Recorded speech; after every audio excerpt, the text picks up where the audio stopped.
नमस्कार, मी अरविंद काठोळे।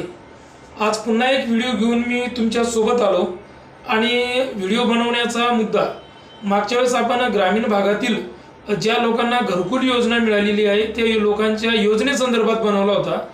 परंतु या वेळेस म्हणजे खास करून बऱ्याच लोकांनी असं सांगितलं का साहेब आमच्या इथं आमचं या घरकुल योजनेमध्ये नाव आलं आणि नाव आल्यानंतर 7 ते 8 लोकांना ग्रामसेवक यांनी आम्हाला बोलवलं आणि बोलवल्यानंतर विषय काय तर विषय असा का आमच्या चहा पाण्याचं काय।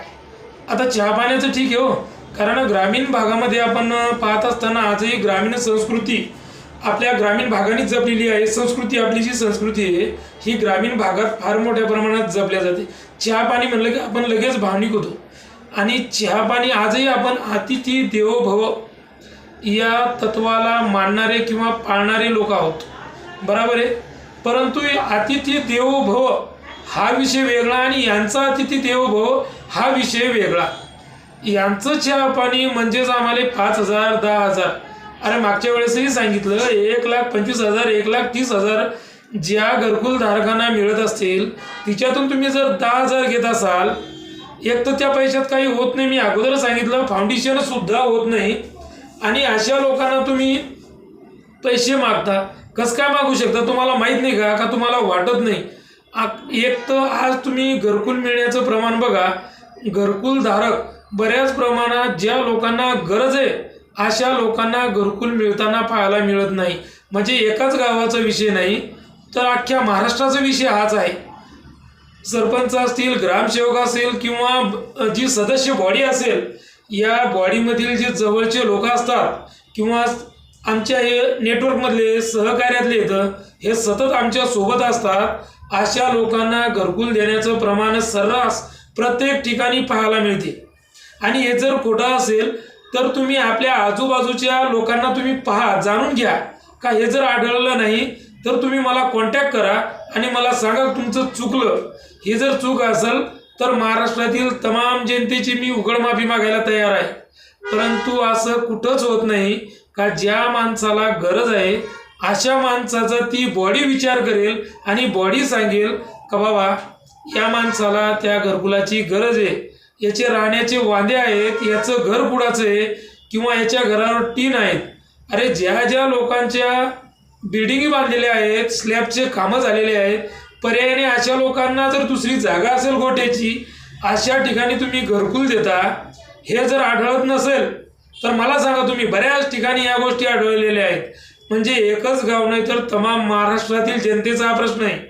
मग अशा तुम्ही एक तर ज्यांना पाहिजे त्यांना देत नाही आणि बोटावर मोजणारे इतक्या लोकांना मिळते, खरंच ते गरजवंत आहे। आणि अशा लोकांकडून सुद्धा तुम्ही जर पैसे घेत असाल तर त्या लोकांनी करायचं काय?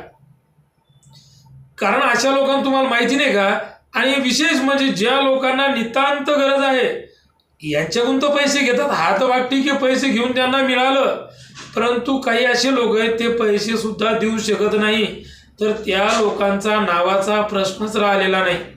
आणि अशा लोकांना घरकुल मिळणार सुद्धा नाही, कारण त्यांचा वाली कोण आणि त्यांच्यासाठी काम करेल कोण? कारण विषय असा आहे जे तुम्ही सरपंच सदस्याची जी बॉडी निवडून देता आणि ती बॉडी जर काय जिधर बम उधर हम, आजची जर परिस्थिती पाहिली ना तर ही परिस्थिती झालेली आहे जिधर बम उधर हम। मग गरीबाकडे कोण हो?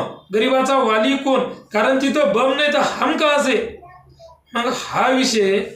आणि अशा लोकांना जर पैसे मागितले, ज्या लोकांना पैसे मागितले त्या लोकांनी मला कॉन्टॅक्ट करायचा आणि त्या लोकांचे कुठं जर हप्ता निघत नसेल, चेक निघत नसेल तर त्याची सर्वस्वी जिम्मेदारी मी घेतो।